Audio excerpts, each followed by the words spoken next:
Hi guys, good morning. This is Minorca. It's a part of island in Spain. Look, it's so beautiful place. You know, the water is very blue. So, dyan pwedeng maglakad-lakad, magtakbo-takbo. And here it's my first time to visit this place. It's beautiful and no, so relaxing.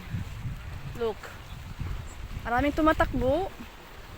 Then pwede dito mag-swimming dyan, and ito pala siya.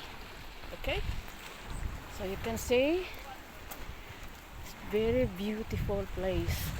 So kayon para may running pala ngayon, marathon. So pero dito ako sa opposite side para hindi maka-distract sa kanila. Look, it's so pretty. Oh, di ba? Pero mamaya uuwi ako, doon ako sa kabila. But it's so pretty, so beautiful, you know? Ay, kaganda. Look. Ito yung dagat nila. Tapos may steps nila papunta sa baba.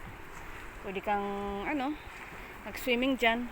Pero since malamig ngayon, hindi mo na walang tao. Pero in summer, talagang maraming tao dito. Diba? Maganda, as in maganda. Ayan lang ako nakapunta dito. Please like and share my video and comments. So I will try to upload this on my YouTube account. Hopefully guys, you like it. You know, ito ang gusto kong pupuntahan, pero ngayon talaga ay yan ako talaga ng pinaglaanan ko ng time kasi gusto ko talaga makita ito, yung hindi mainit ba, kasi pag mainit, Diyos ko, sunog na sunog ka naman. Oh, di ba? Yan sila mga hotel yan. Bubukas yung hotel na yan pag summer. And talagang maraming tao nagbibila dito. Mga tao dito na bumibisita is usually coming from England. Mga talagang sabik sa init. So guys, I will end now this video.